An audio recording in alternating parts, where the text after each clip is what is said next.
There's not a paper in town that will hire me. You should have thought of that earlier. Welcome to Watch Mojo. And today we're looking at failed potential by counting down our picks for those really bad movies that truly could have been great. I love you. No, you can't say that. Number 10, Suicide Squad. Oh, I'm not gonna kill you. I'm just gonna hurt you. Really, really bad. Come on, how could a movie about a team of supervillains coming together to save the world with Margot Robbie as Harley Quinn not be great? Well, 2016's Suicide Squad managed to do just that. Despite having stars, a big budget, and plenty of fan excitement, it fell completely flat. What, we some kind of Suicide Squad? I'll notify your next of kin. And you know how we know this movie could have been good? Because they made a much better Suicide Squad film just a few years later. While this 2016 installment scored a paltry 26% on Rotten Tomatoes, 2021's The Suicide Squad stands at an impressive 90%. Even the first film's spin-off, Birds of Prey, with Margot Robbie front and center, was more creative and interesting, earning a solid 78% on Rotten Tomatoes. Miss Quinn. Really? That was my driver. Oh, whoops. Well, I'm sure it was his fault. Consider him fired. Consider me grateful, especially since I know you don't like me. Number 9, Downsizing. Anesthesiology, huh? My wife says they put people to sleep even without the drugs, so... Surprised you're still awake.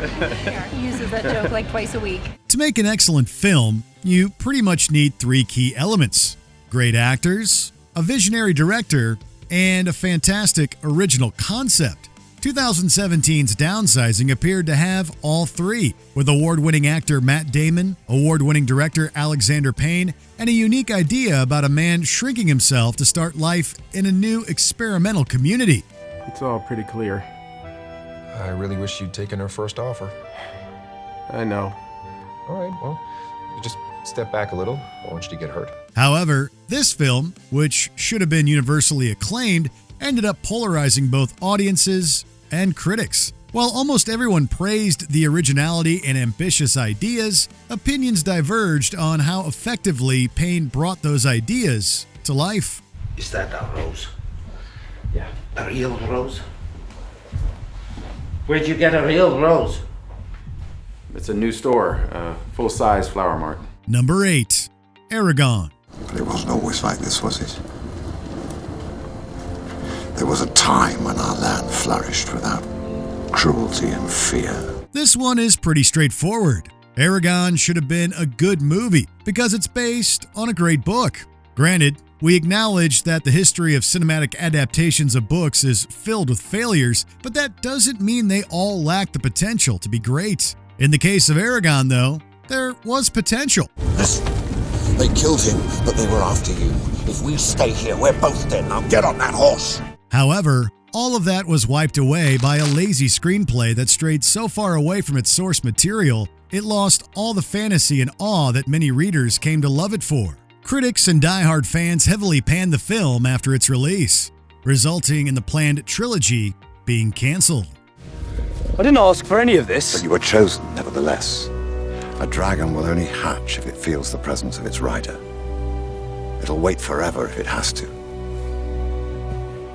What he says is true.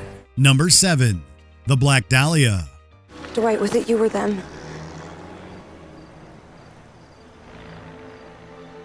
He saved my life. Few directors have experienced as many ups and downs in their careers as Brian De Palma. This is the guy behind classics like Carrie, Scarface, and The Untouchables.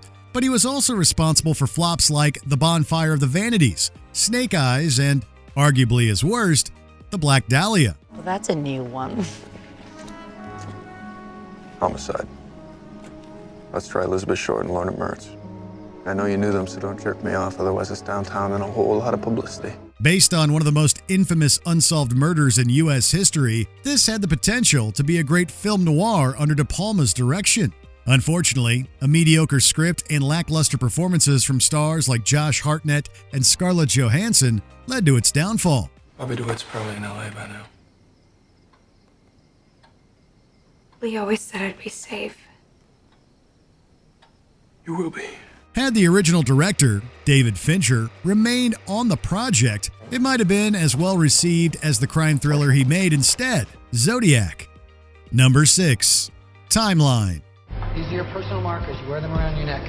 You can use any one of them to call for your return at any time. Frank will explain the intricacies of how they work once you arrive. Most importantly, one marker will bring all of you back. Do not lose them. Exhilarating entertainment was how Entertainment Weekly described Timeline, the novel, that is. Now, that's a good place to start when making a movie based on a book, right? Especially since it was written by Michael Crichton. Yes, the same author of Jurassic Park. Once this platform is fixed, even if the markers have run out, we can still send someone else back to get them, right? Josh, the only thing holding the wormhole open is their markers. To top that off, it was set to be helmed by director Richard Donner, known for making quality adventure and action films like the first Superman movie and the Lethal Weapon franchise. However, despite these promising foundations, the film adaptation of Timeline turned out to be a major disappointment.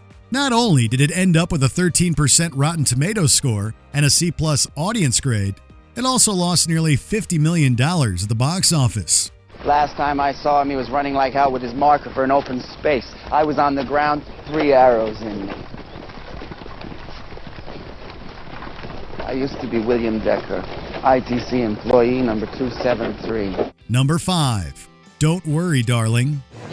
Don't get me started. It's just not what we want. We're having fun. I live next door. You wouldn't believe the things I've heard.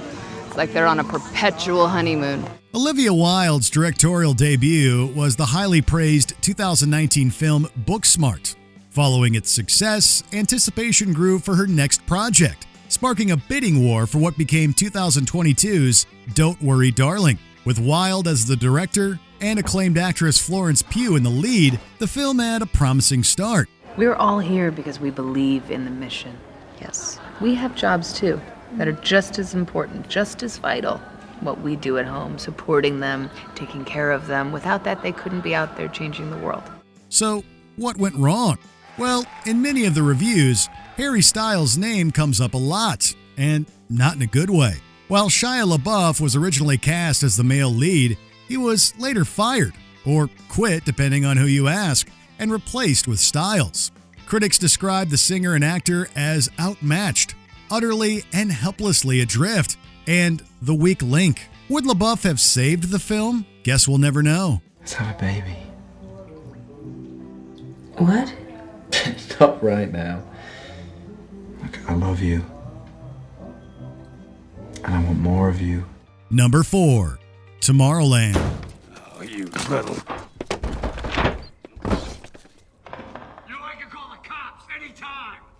Anytime! You have... I'm giving you 5 seconds! After the critical and commercial success of The Incredibles and Ratatouille, there were probably some who doubted Brad Bird could make the transition to live-action movies. Then he made Mission Impossible: Ghost Protocol, and it looked like he could do anything. That is, until Tomorrowland. That's enough. With a budget of almost $200 million, the studio clearly expected a hit, especially with Bird behind the camera and George Clooney in front of it. But while the film is visually appealing and full of promise, the end result just never quite matched its ambitions. You want in? I'll bring you in. Why not? Better than waiting around here and getting hunted and killed, etc., etc. Number 3. SpiderMan III. You were an embarrassment to him. Oh. Look at little Goblin Jr. Gonna cry? If you need proof that Spider-Man 3 could and should have been really good, just look at the 2 films that preceded it. Spider-Man was great, and its 2002 sequel is often regarded as one of the best superhero movies of all time. With the main cast returning and Sam Raimi directing again, Spider-Man 3 seemed destined for greatness. We can find a way to settle this. You're so right. I'm thinking humiliation. Kind of like how you humiliated me. However, whatever potential it had was seemingly compromised when Raimi was pressured by producer Avi Arad to add Venom to the script. This character was not included in Raimi's original vision, and the addition made the film, which already had 2 villains, seem crowded. For many critics, this was what really undermined the movie. Parker, you are such a Boy Scout. When are you gonna give a guy a break? You want forgiveness? Get religion. Number 2. The Last Airbender. Don't even try to escape. This is a warship.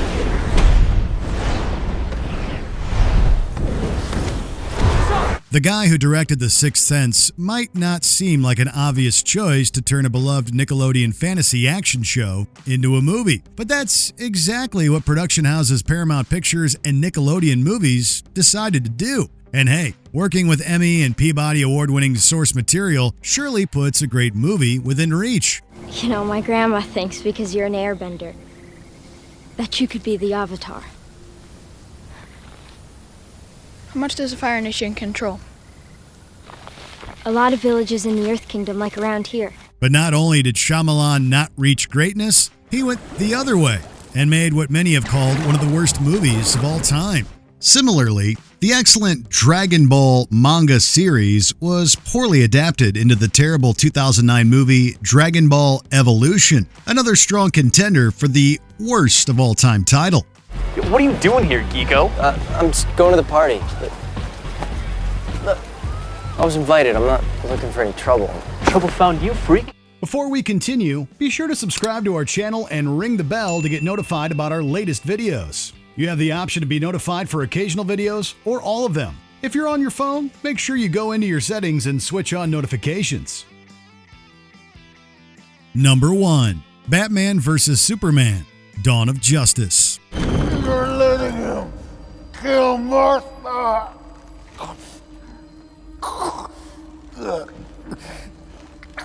What does that mean? Why did you say that name? At the risk of angering the Zack Snyder fans out there, the rest of us can all agree that Batman vs. Superman: Dawn of Justice could have been amazing, but ultimately fell short. Come on, the first live-action film featuring both Batman and Superman together? That has potential greatness written all over it. Who's that? You must be new to the Let Them Eat Cake beat. That is Bruce Wayne. It's like when Robert De Niro and Al Pacino appeared on screen together for the first time in Heat, except that one lived up to and exceeded our great expectations. Well, that's an interesting point. What are you, a monk? In contrast, Batman vs. Superman had a barely coherent script, was bereft of any emotional weight, and failed to properly develop its characters. In fact, the only good thing this film gave us was the Save Martha meme. Do you know any other promising movies that failed to live up to your expectations? Share them with us in the comments. Bring the car around. We're going for a drive. Did you enjoy this video? Check out these other clips from Watch Mojo, and be sure to subscribe and ring the bell to be notified about our latest videos.